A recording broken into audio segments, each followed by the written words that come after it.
The J. Michael Show. Welcome to the J. Michael Show. My guest today is Tucker Smallwood. His international movie database is about 3 pages long of stuff he's been in, but we're going to get to all that in just a moment. First, let's meet Tucker. Tucker, nice to meet you again. Jay, likewise.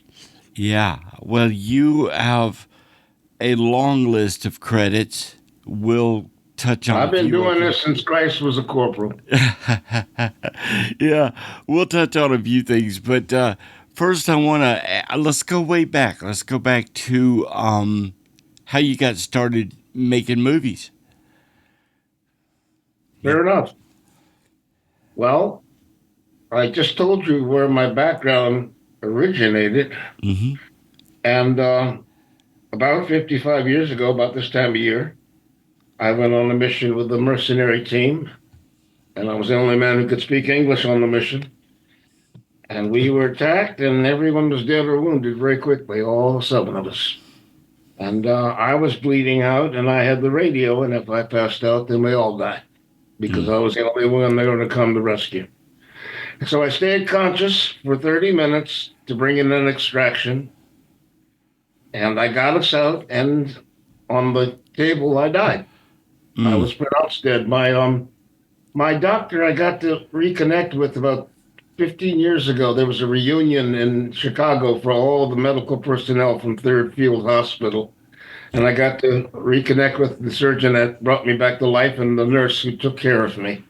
That was very, very special to be able to thank them both. And it meant a lot to them because they saw so many young men who were so savagely, brutally wounded, and they didn't know who made it and who didn't. Right. But my doctor told his daughter, who's a Facebook friend now, they didn't cover my injuries in medical school. So he was experimenting, he was improvising, but he said he knew he couldn't do any harm because I was already dead. So what injuries did you have? Where were you hit? Well, I had my carotid artery and my vagus nerve severed by a fragment that's resting on my spine to this day. And I was bleeding out. Yeah. And you got to meet all of the doctors and or at least some of the staff that worked on you in Vietnam back then. Well, my nurse and my surgeon, yes. Wow. I am part of the Vietnam Vascular Registry at Walter Reed. He made medical history with me. But the point is, as I recovered, I asked my doctors, well, what can I expect? And they said, we don't know, maybe 5 years, maybe 10. There's no data. Right. People with your injuries don't survive.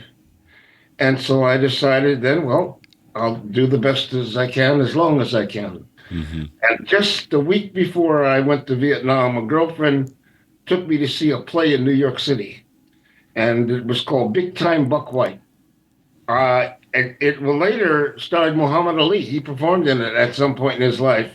But this was performed by Dick Anthony Williams. And I had grown up with Ibsen and Shaw and Shakespeare. I knew classical theater, but I had never seen anything like this. It was electric. It was black theater, and it was so energetic and alive. And I was just moved by the power of it. Wow. And I lay in bed at nights thinking, well, I got as much time as I've got. What do you want to do, Tucker? Because be clear about this, Jay.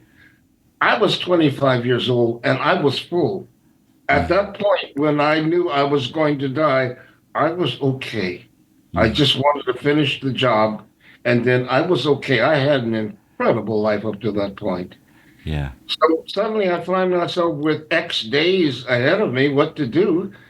I was a TV director when I graduated from college, and 5 months later I was drafted. Yeah. And so I thought, well, gee, I'd like to learn how to do what that guy did because, man, he was exciting.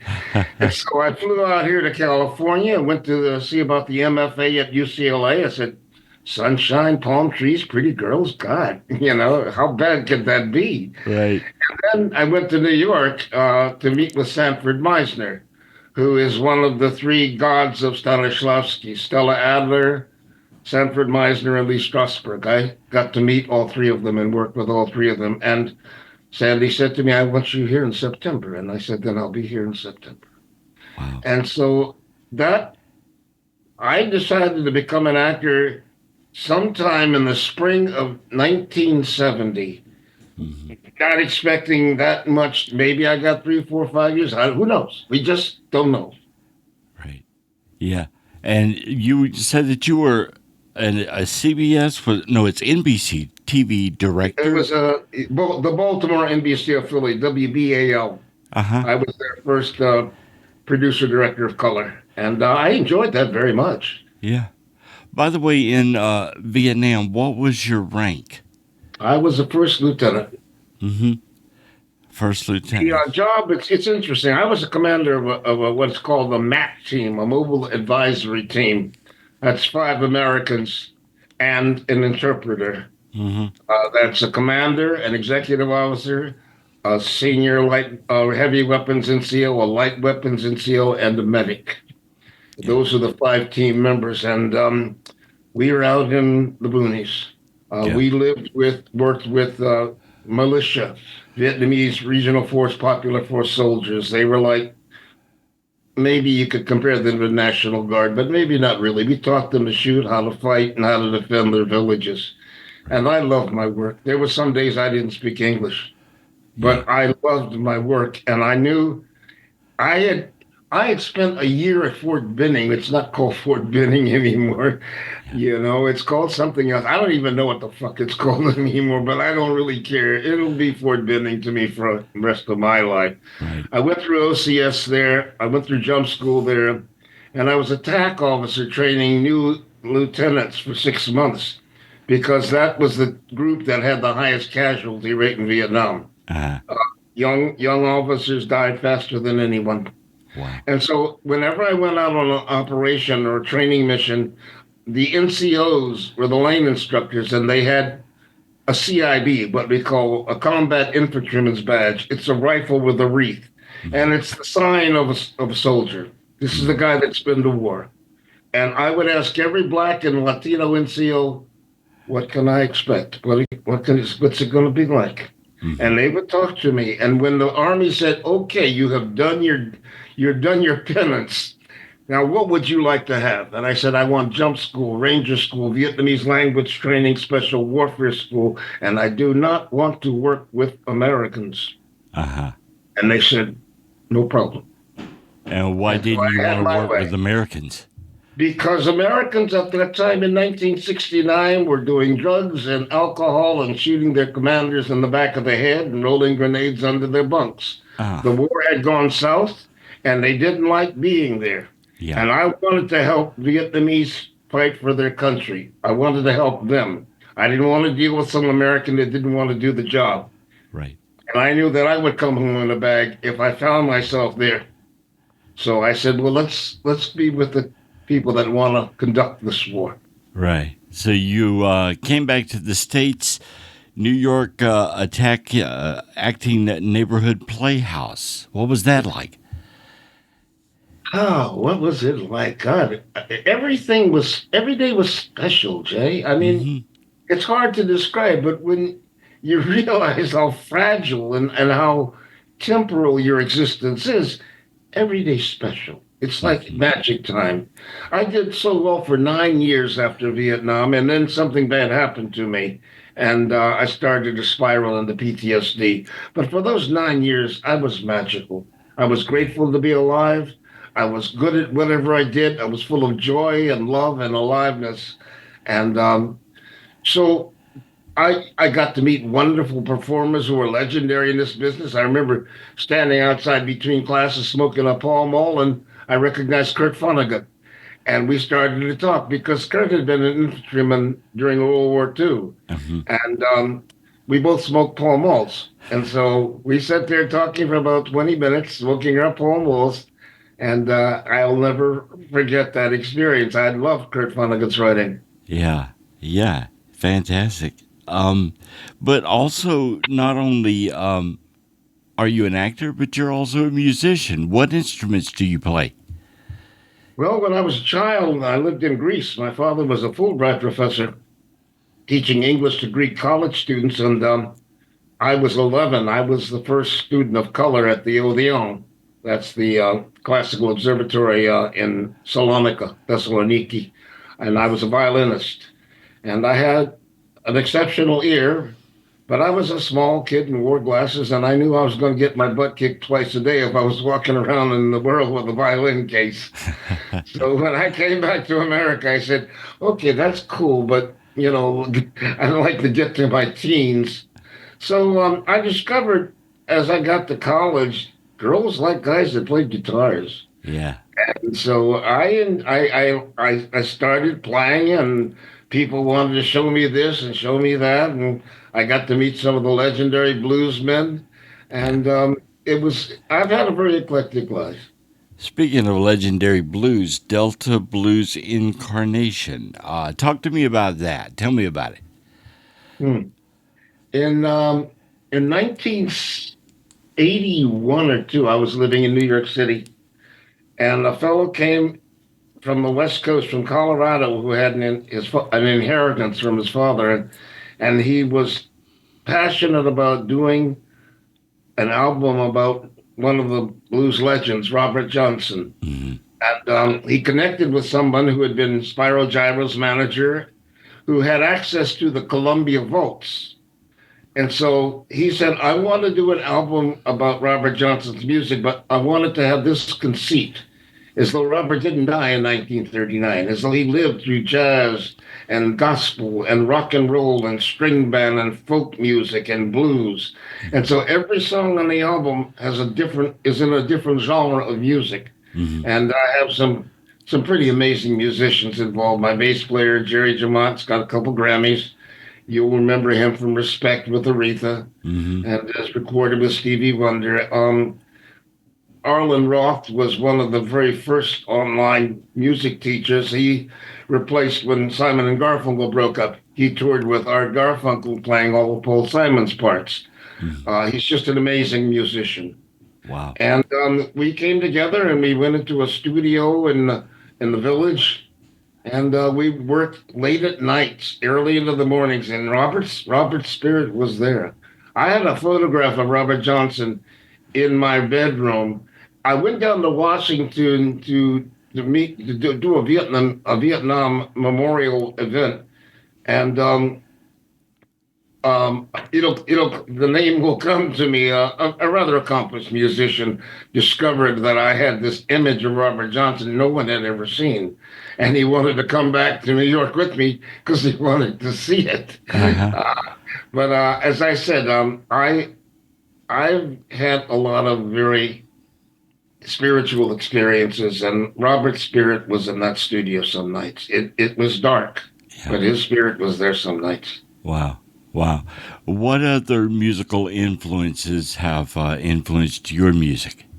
Well, I love folk music. As I said, when I went to college for 2 years in Munich, Mm-hmm. and kids there were 200 of us. Most of the kids were dependents of military personnel or businessmen or spooks or diplomats.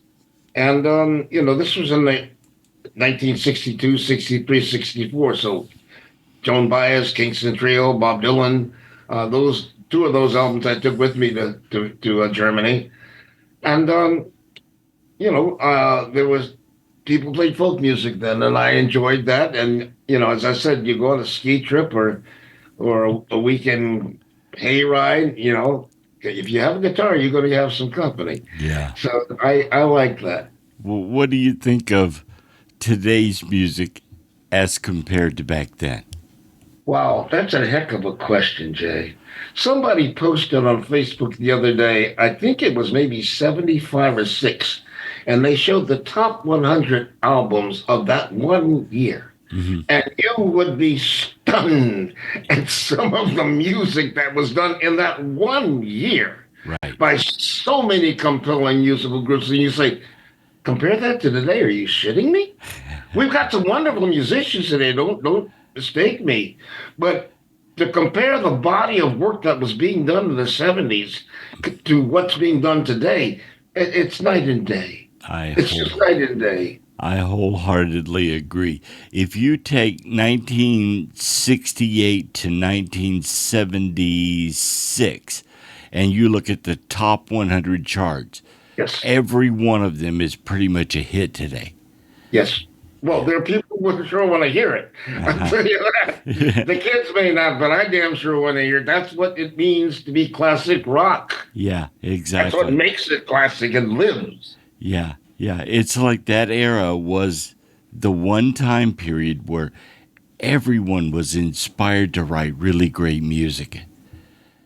You know, I was lying in the hospital in Saigon. It was about a week or two after I'd been hit, and Armed Forces Network was on the radio, and they played a song, and I said, "That's Blind Faith. That's Stevie Winwood. I know his hands."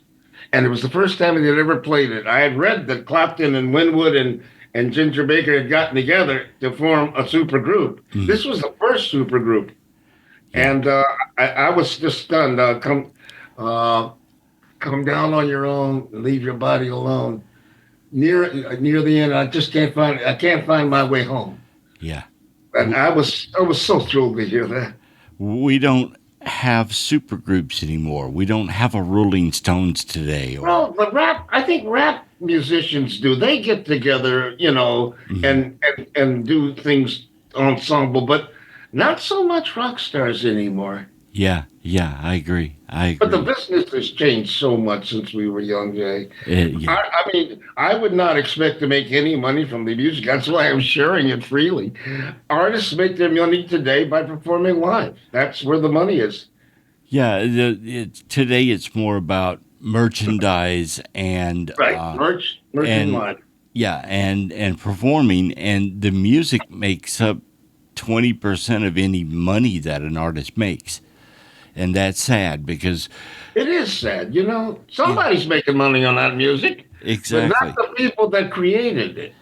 Yeah, I agree 100%. And that is, well, that's going to lead us into some of the movies and TV shows that you've done. The first show that I saw you on, and I thought I really liked this guy, was Space Above and Beyond. Tell me about doing that show and how you got the part. That is one of the fondest memories of my 50-some years in this business. Mm-hmm. I was doing a commercial for Sony PlayStation, Agile Warrior. I was the commander, and I'm sending people out on missions, and different costume changes and close-ups and medium and long shots. And it was grinding work because I was the only person in the commercial. It's all me. Yeah. And it was shot up. And they were saying to me, "Boy, we love what you're doing. We never expected it could be this good. This is great." And I said, my agents call me, and there's this project, this new series that they're seeing people for, and the commander of it sounds like somebody I might have a chance at, and I'd love to meet with him if you can spare me for an hour. And he said, no. And I was kind of stunned, because there's a lot of ways you can say thank you to somebody. Yeah. But I didn't pout. I went back, I did my work, and I went home and I slept for about 14 hours. I was just burned out. Yeah. And then that day I got up, I got a bouquet of flowers and went into my voiceover agents because we held those suckers up. They paid for what they got. And they said, "Well, how did it go?" I said, "It went great. But there was something that I would have liked to have been seen for." And they couldn't free me for a little bit. They said, "Why don't you call us? We would have. I said, "No, I didn't think I should have to beg." Yeah. And at that moment, this is back in the days, Jay. You remember beepers or pages? Yeah. I had one on my belt, and it went off in that moment. And it was my legit agent saying they didn't like anybody they saw yesterday. They want to see you tomorrow. Okay. And I went in and met with Glenn and Jim, and it was magic time. Sometimes the stars just align, and they loved the fact that I knew what the reality was. Yeah. And they loved the fact that I was excited and enthusiastic about doing it. And so they initially started me as a guest star and then a special guest star, and then I became a series regular. Right. which is a rather uncommon pursuit. But in the week between that meeting and me beginning to shoot, I got a call from Babylon 5, and so I went and shot an episode for them. And I can't remember ever working on a project I laughed so much. I laughed from the beginning of the day till we wrapped and go home. They are just the lunatics. They're crazy. They're so funny, all of them. Claudia, God, I Yeah. just Peter Jurassic. They were just such funny people. Wow. That's amazing. In your career, you've played a lot of military personnel. So your time in Vietnam, does that help you when you prepare for a role where you're going to play someone military? I think so, Jay. I don't think it's coincidence that the majority of the really meaningful roles in my life have been men who have that sort of command authority. I am authentic. And so Mm-hmm. acting is doing, acting is being. It's not like you put on special clothes and you become magically someone else. You are what you do. And that's Mm-hmm. what sells it.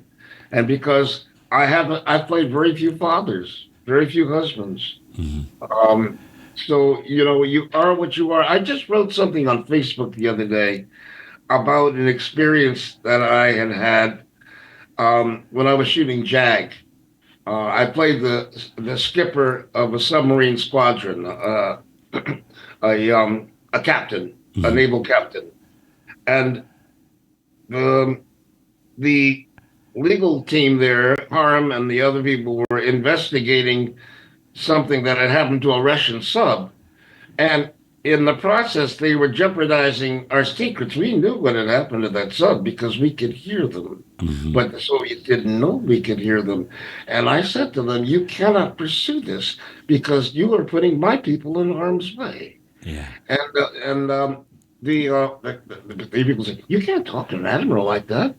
I said, I'm a captain. It's not the same rank. I said, he's a fucking lawyer. I've got people in harm's way. Yeah. I'll move heaven and hell to protect my people. Right. And they didn't like that at all. They They did. did not like that at all. I have done an awful lot of work, Jay.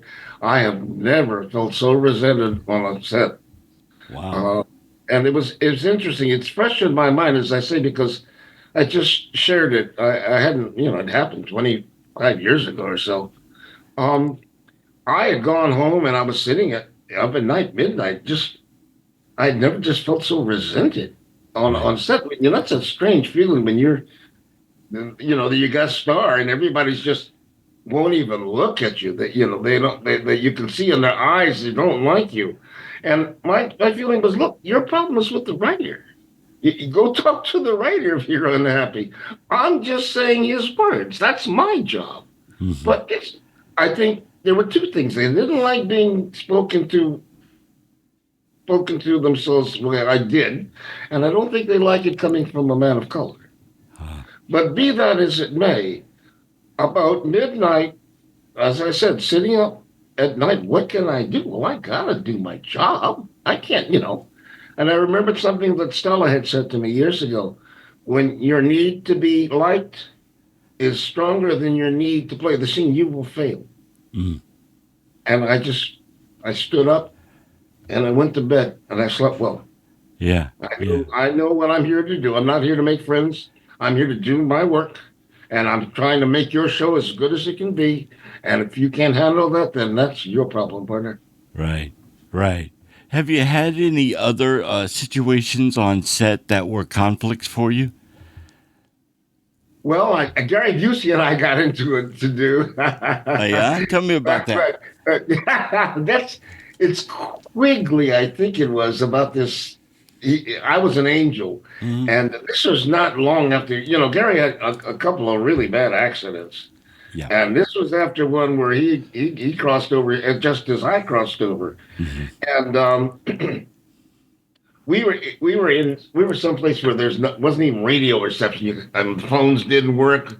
The hell and gone in the hills somewhere, and so we're passing time. I think I had a guitar or whatever, and just doodling, and Gary came over to a group of us. We're in robes, choir robes and whatnot. Yeah. And Okay, now you can't be looking like that because Gary was letting us know. I know angels. Okay, I've spent some time with angels, and he was serious as cancer. Yeah. Okay, so I said, Gary, I don't think you get to vote on the way the angels look. And he said, you listen to me. I know angels, and everybody, Jesus, they do this and they do this and they do this. And I said, okay, Gary, we got it. Yeah, okay, cool. Things happen like that on the set, and it was cool, but things like that you remember when you Right. see the person behind the mask when that comes out. I understand that kind of passion, and I was willing to cut him some slack. You have you ever flubbed a line or had a really funny moment that happened on set? Well, I don't go up very often. But there are things that happen when a take needs to be reshot. I'm trying to remember. Uh, I'm sure there have been instances, but nothing comes to mind that's obscene or profane or amusing. I'm Uh, sure it's happened, but I the thing is, I never get to be in the blooper reel. I love the blooper reel. yeah. When you shoot a series, at the end, the editors have all put together all the lines that were flubbed. Uh-huh. And I never get to be in it because I don't fuck up lines. Well, I love that. I love the blooper reel. It's such fun. I You're part you of know a family. I was thinking of Babylon 5. You played an ambassador, and Garibaldi kind of told you, I never tell myself something important because, I don't want it to get out or whatever. That seemed like a moment that was really fun for you. Which series was that? Do you remember? That was Babylon 5, and Garibaldi said he Oh, wouldn't tell you the secret because if he told you, then then he knew or other people knew and he doesn't ask himself or talking. I can't remember the exact line, but you yeah. were I can't. smiling in it. Yeah. I'm sure. Again, as I said, they for a cast, they were uniformly funny. All of them. Yeah. And I just giggled from the moment I got to the set until I wrapped in the evening. They Yeah. just kept me in stitches. Yeah. Yeah. Well, what was it like working with Jodie Foster in Contact? That's magic. Yeah. That's magic. Uh, Jodie, among other things, is one of the most intelligent people I have ever met Hmm. in this world. I don't know how many people know that about her, but she is just, as a human being, just a brilliant person. Yeah. But she's a glorious actress as well. And that was just, special. It was something that my parents got to see, Hmm. and there were no tits or fucks or anything like that in the movie, and that was kind of nice. Uh huh. And I got to the script to the premiere, and Bob Zemeckis and the producer said, we wanted you to know that we so valued what you did. You're a series lead. It was the first big movie that I was.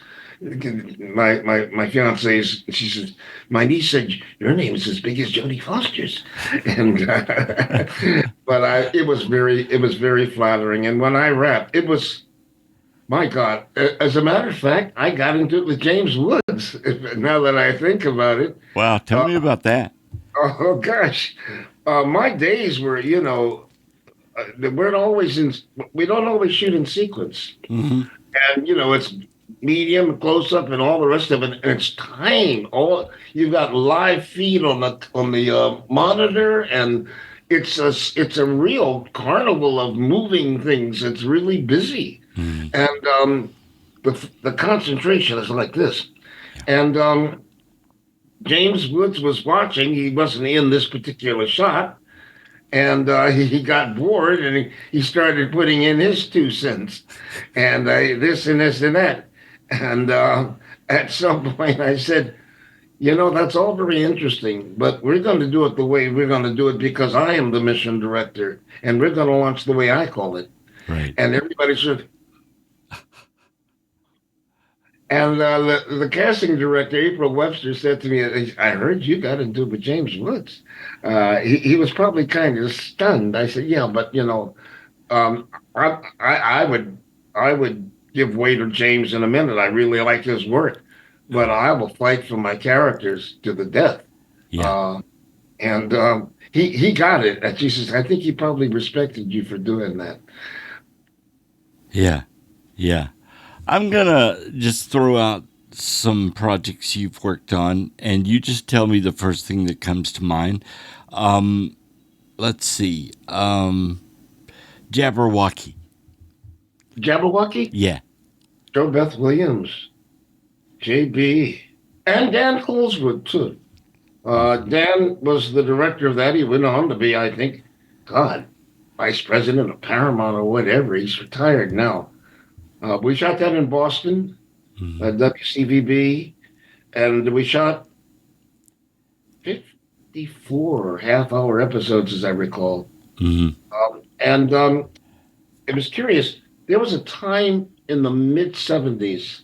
This was back in the day before streaming and cable. Okay, there were three networks. Okay, ABC, NBC, and CBS. Right. People probably don't believe that these days, but there were only three choices, guys. Yeah. And I had a show on all three of them every week, and so it was uncommon. Jabberwocky was one of those shows.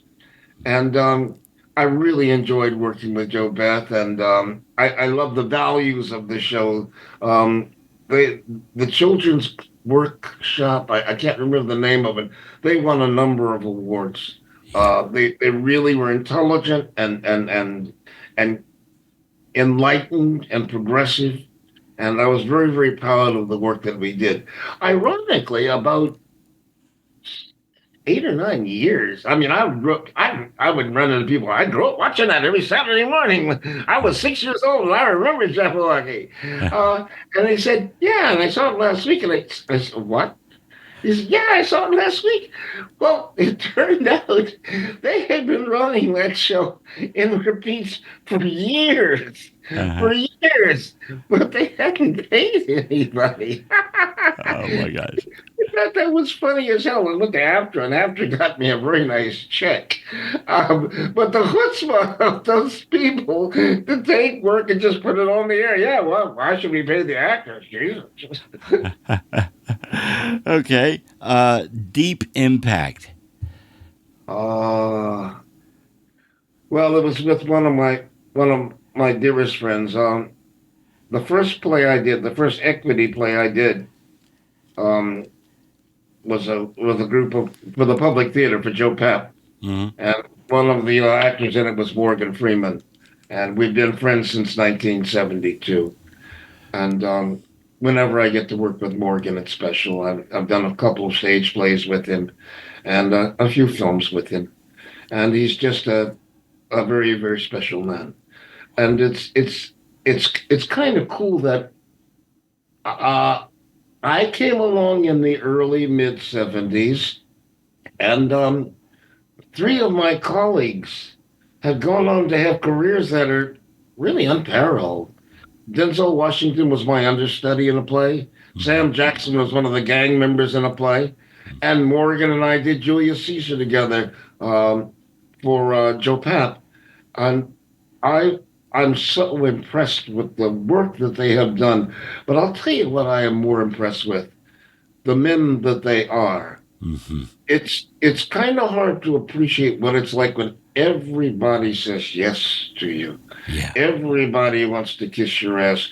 Some people go crazy behind that. They just lose it. Mm-hmm. And these guys have stayed stable. They're not on the front page of scandal magazines. They're settled. They have lives. They're professional. They haven't spun out of control. And I admire the hell out of that. I'm not sure, Jay, I would have fared that well because fame is a very, very ephemeral thing. And there are times when I need privacy. And in this day of paparazzi, that's kind of hard to come by. Mm-hmm. I had my own fame. I mean, I was recognized all over the world because of the shows that I had done. Mm-hmm. There they're streamed. I mean, I've done 3 Seinfelds, I've done a Frasier, I've done a Friends. These are the things that are aired. And I travel a lot. I've been to Australia and South America and Europe and Asia and India, and I am invariably recognized no matter where I go. And that's flattering for a while. And I'll tell you one thing I remember back in the late '90s. The airports had little army or recruiting stations in the airports proper. Mm-hmm. And this was about maybe 3 or 4 months after space had begun airing. And I traveled a lot in those days, and I would walk through airports, and people would come running out of that little glass enclosed office like, man, I watch that show every week. And I make sure my son watches that show. And I knew we got it right. Jim Wong and Glenn Morgan cared passionately about getting it right, and that's the most I've gotten to interact with a creative team ever.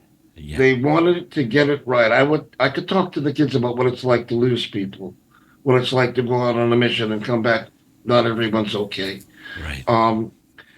And I enjoyed doing that. But when I got that response from veterans, from people still on duty, then I knew we were getting it right. I valued that so much, and it's one of the great ironies of life that, as much as it was like, it was a stepchild.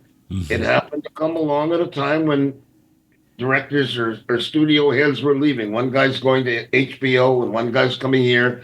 And so it was the most expensive show on the air at the time. Yeah. But the money was not pissed away. If you look at that show and if you can get a high def copy, it's beautiful.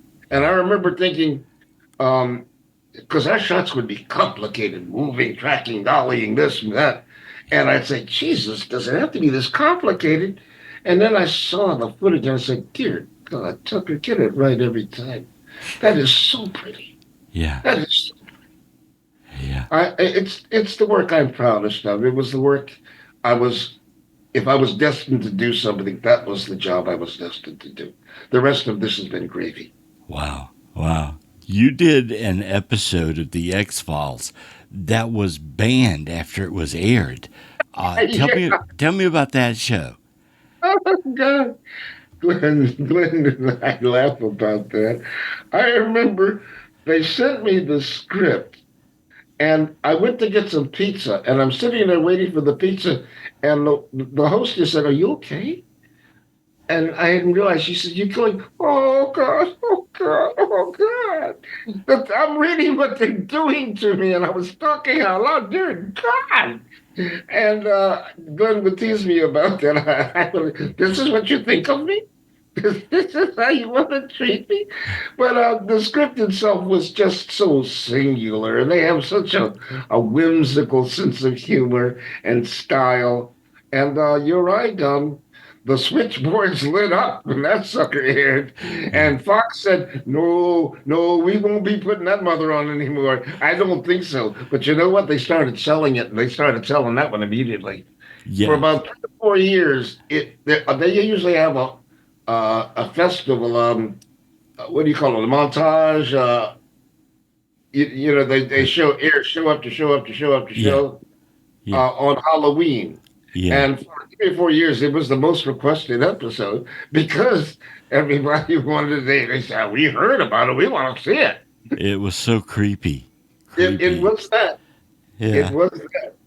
Okay. So then you got the opportunity to be on Star Trek Voyager. Let's talk about Star Trek Voyager. Oh boy, yeah. I had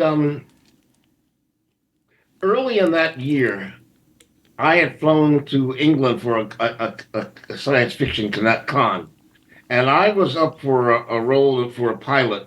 And as it turned out, the writer and the producer wanted me very much. The director didn't want me, and he gave me some direction before I left that I took with me. And my training from Stella and Sandy is I have to serve the director, Mm-hmm. and then I have to serve the writer. And if there's anything left over, I can have that. Mm-hmm. But number one is the director and the writer. And so that's my training, and I'm Pavlovian about it. Yeah. And he had given me direction that couldn't be done.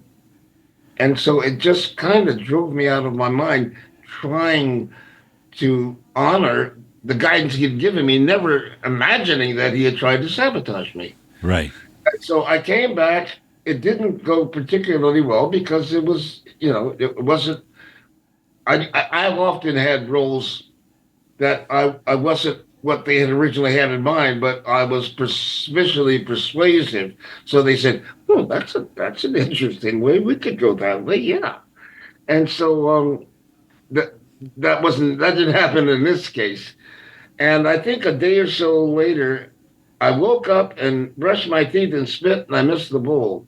Mm. And I looked in the mirror, and it looked as though I'd had a stroke. Oh. I had Bell's palsy, and I couldn't work. I didn't work for about 6 or 7 months. And I remember when my agents called me and they said, Star Trek wants to see you. I said, "Oh, an alien. I can play an alien. I mean, I sound okay. I look like shit, but I can play an alien." And they said, "Yeah, but he's an alien that looks like a human being." Oh, shit. But I went in and they hired me. And it was the first job I'd had in 6 or 7 months. It meant so much. I didn't know if I'd ever work again. It was literally like that. Only half of my face worked. And people who had seen it said, "You were so stern. You were so implacable in that." I said, "Yeah, because it's the only thing my face could do. I don't have any expressions." But slowly over time, I got back control of some of the muscles. Not all the way back, but enough so that I could go on and do some other work. And then you actually got to play an alien on Enterprise. It was a Xindi, right? Yeah, it was a Xindi. The Xindi had, I think it was 6 species. One was extinct, but there were 6 of us, and I was they called us humanoids, and I said, no, we're primates, okay? Give me that humanoid shit. Yeah. So the Xindi primate. We had to tell them who we were, okay? And I loved it, but it was 2 hours of makeup in the morning and an hour and a half of makeup getting it off at night, and they were long days. Yeah. Sadly, during the season, one of my tear duct in my left eye became occluded, and surgery would have meant that I couldn't complete the role, so I hung in there until we finished, and then I went. But since that day, my tear duct has been blocked, and that means that in this high def world, when moisture appears in my eye, it sparkles in the camera and the lights, but the moisture has nowhere to go. Right. So, c'est la vie. Sin Noi, that's what it was. Sin Noi. That's Vietnamese. Sorry about that shit. And sitting in the chair doing the makeup, what do you do while they're putting all this appliances on you? It depended on who else was in there with me. Sometimes Scott McDonald, the reptilian. Yeah. And Scott's a good buddy. would often banter. We had good times together bantering. We had a good relationship. I'm not sure whether mine was longer than his or not. I can't remember. But, sometimes I'd go over my lines. Sometimes I'd meditate. It just depended upon the day. But Right. you knew you were going to be there from can't see in the morning till can't see at night. Exactly. Well, Scott, he's used to the appliances. He's played a lot of roles where his face is completely covered. And so I would Right. assume it takes a while to put all that on. Yeah. Yeah. I would go to conventions and Scott's table would have like 15 different pictures, every one of them different. Right. Yeah, exactly. Do you still do conventions? Are you still asked to come to them? We've been in a superhero world for some time. Yeah. Not since the early aughts, Yeah. maybe 2002 or 3 or 4, but not since then. Yeah, because everything's gone over to superheroes. Okay, well, you're also the author of Return to Eden. It's an anthology of 33 essays of your experiences in Vietnam, and you also did the audio book for it. So tell me about how that came about. Well, as I said, I did really well for about 9 years, and Mm-hmm. then something really bad happened to me, Mm-hmm. and I came undone. Mm-hmm. And for 7 or 8 years, I just wandered in depression, self-destructive, very unhappy. And a couple of Vietnam veterans came up to me. They didn't know me very well. They were brothers, and they gave me a book called "Long Time Passing" by Mm-hmm. Myra McPherson. It's a thick book of interviews with families, with their parents, with their brothers, with their children, with their soldiers. And it's when you have this kind of dysfunction, it's hard to shrink yourself. You Mm-hmm. can go around in circles, but there are times when we can see in someone else's life something that reminds us of what's going on in our own life. And I would read these 3 and 4 page interviews and say, "Gee, why does I do that? That's how I think sometimes. That's how I feel." And one of the hardest things to help one of us is to persuade us to ask for help because that's not how we're wired. We're wired to drive on. Right. And there's some things you just can't solve by yourself. And so I was persuaded to ask for help. And I was fortunate as hell. Victor Fazio counseled only veterans and policemen. Mm-hmm. He was flying over to Russia to work with their psychologists because the Afghanzi, the Russian soldiers, were coming home from the war in Afghanistan with the same issues: suicide, dope, alcohol, abuse. So they were working on different therapies. And he said to me, "I want you to write about what you can remember. Don't judge it. Mm-hmm. Don't censor it. Just write everything that you can." And that's how my book came into being. I began writing essays. I love good fiction. I just suck at it. But I have the ability to articulate what is on my mind or an experience that I've had fairly clearly. And so it was catharsis for me. It was therapy for me. And I continued to write through the years. And when I decided, well, I have enough here to publish, people were continually asking me about some of my background. But I published it because I wanted to help the families of men who had come home, why their dad, why their son, why their brother came home so wounded, Mm-hmm. so damaged. Mm-hmm. Uh, and I hope a lot of people have said some very nice things about it. And I hope that some veterans have read it and recognized themselves and perhaps were encouraged to ask for help. Yeah. That's hard for us. Yeah, I can imagine. Do you like writing as opposed to acting? Which one is your favorite? It I don't know that I can I don't know that I can, what's the word for it? Not categorize, but equate. I don't know if I can quantify that, Jay. Mm-hmm. It's different cheeses. Like, do you like lemon meringue pie or peach cobbler? Yeah. I like them both, but they're Yeah. different. Yeah. So I enjoy, but again, I don't write fiction. Mm-hmm. I write about something that I have seen with my own eyes, that I have felt, and I write about my perception of what I've seen. So that's if I have a gift, that's it. I love good fiction. I just don't write it very well.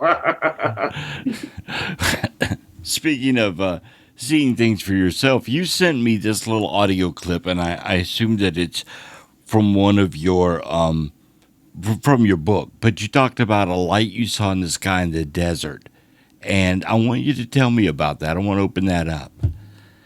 Hmm. Well, in 1991, I went to an area north of Las Vegas, Nellis Air Force Base. It's called Area 51, Mm-hmm. Dreamland. Mm-hmm. And there were five of us. There were three pilots. Four of us had been to Vietnam. All of us had seen things that could not be explained. But there were reports that there had been observations of anomalous events. And where we were, which was just short of the crater or the rim, because Nellis is down in a canyon. Valley, yeah. Yeah, valley. Um, we were just at crest of it. You can't get within 10 miles of there today. Yeah. But this is 1991, and the Air Force Police came by and talked to us. We had pot, we had bows and arrows and guns and everything else. Yeah. And it was cool. It was cool. You know, you were cool. So I thought that was funny. But I remember laying back that first night. I was, laying out on the desert floor and looking up, and all of a sudden I see a light, and it's like this, there's nothing else going on in the sky. It's just this light, and it's moving in this way, this back and forth, this swooping, and suddenly it starts arcing, and it moves from here to here.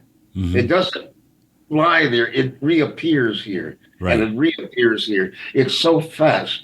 And all I could do was giggle. It was just so absurd.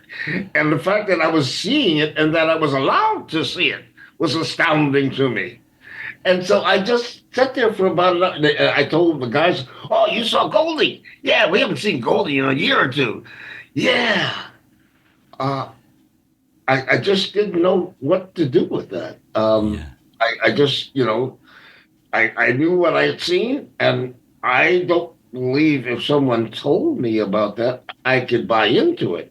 Right. So I don't really expect, you have to see it. Yeah. And someone once said, what you believe is a lie. What you experience is the truth. Yeah.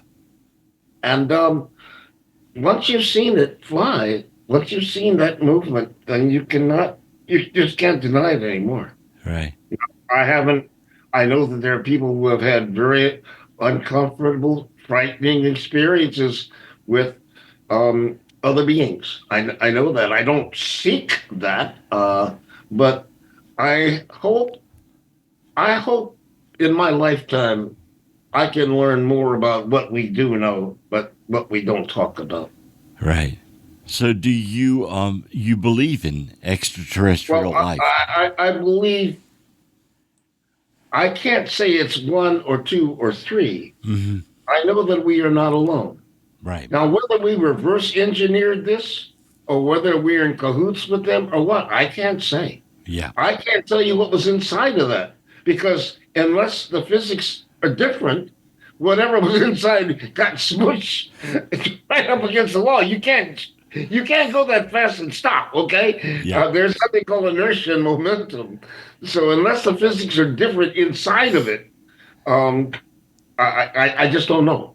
All I can tell you is what I saw is not supposed to be possible. Right. Not even today. You're fascinated with ancient monuments, ancient structures, and things Antiquity, like that. Yes. Yeah. I really am. It's only, I think I've always been curious about it. I mean, as I told you, I lived in Greece for 2 years, and my dad was a real history buff, and we went to Pompeii. We went to, my gosh, I'm blocking. In Greece, of course, in Rome, the ruins, but Baalbek. Yes. Baalbek is an ancient edifice in Lebanon. And I mean, it's 10,000 years. 8,000 years. And I'm looking at this as an 11-year-old kid. So this is like, this is part of the world, okay? Mm-hmm. But here I am now, a grown man, and we continually discover more and more of our antiquity, but in some cases, governments are not allowing exploration to be done. Right. And I say, what's up with that? What's up with that? Why wouldn't you want to? I mean, Gobekli Tepe, Gobekli Tepe. You've got stuff that's from the Younger Dryas, 12,000 years. There's more because we've got LiDAR now. We've got this wonderful technology that can see into the ground. Right. We're discovering stuff in Central and South America that's just stunning. Yes. I mean, huge Mayan cities. Mm-hmm. But some of the governments are not enabling that research. Yeah. And apparently money for such research research is hard to come by. But gosh, with all these moguls we've got these days, Yeah. multi-billion, I would think they could cut somebody a check. Hey, go find out about that Mayan thing. That's interesting. Do you think that they're afraid of what we'll find? I don't know what to think, Jay. I just Yeah. don't know what to think. I don't think that they're afraid. I think perhaps they know things that I don't know, and they have reason to believe that there will be consequences if we learn more. I don't know. I Yeah. just know that there is more to be known that we are not privy to. Right. That I know. Yeah. You have been through multiple experiences. Interesting things happened in your life. Um, are you happy now?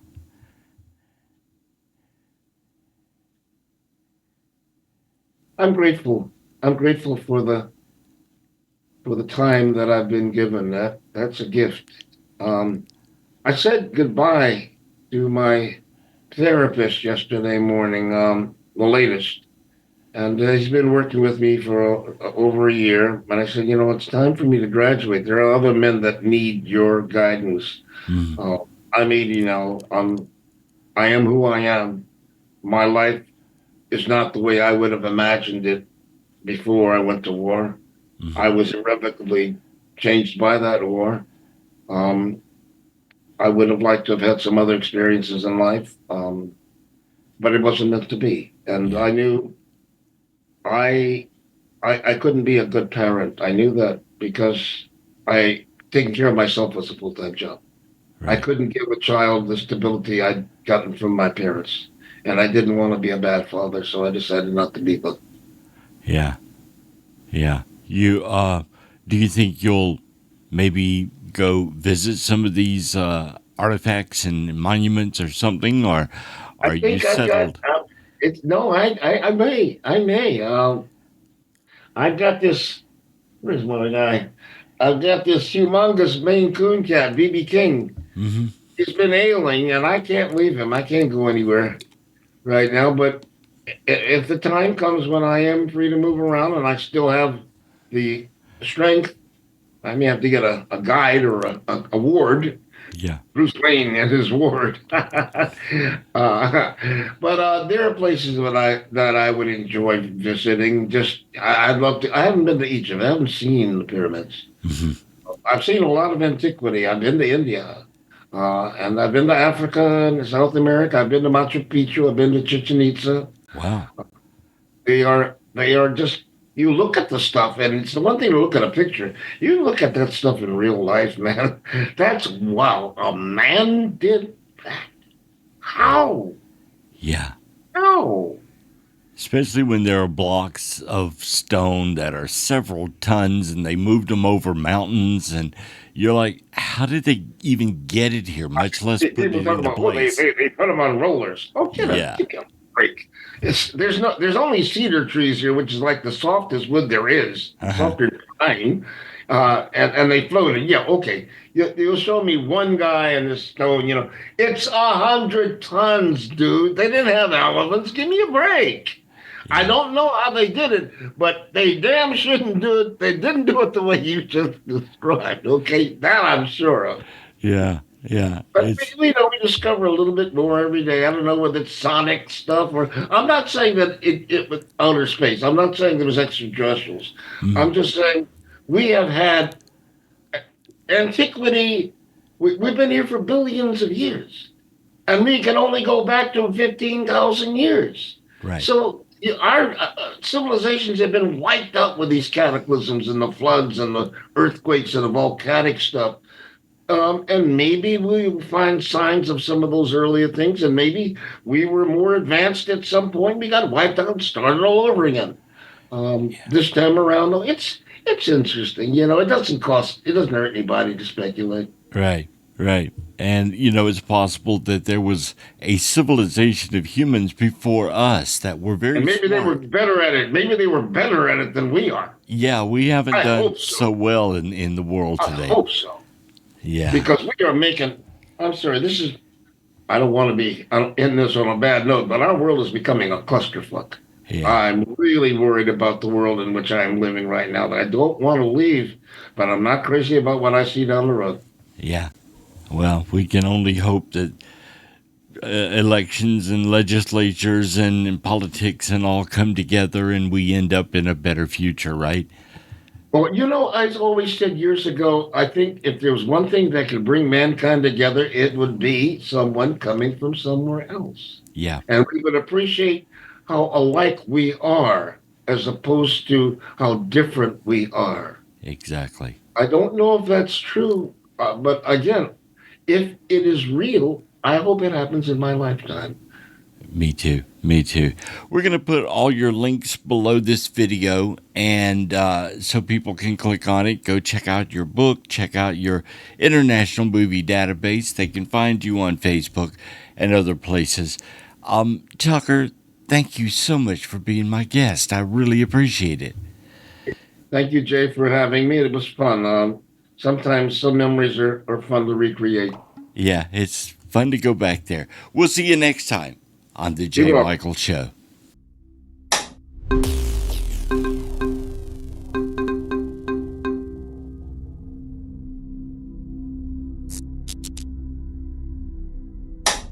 Goodbye.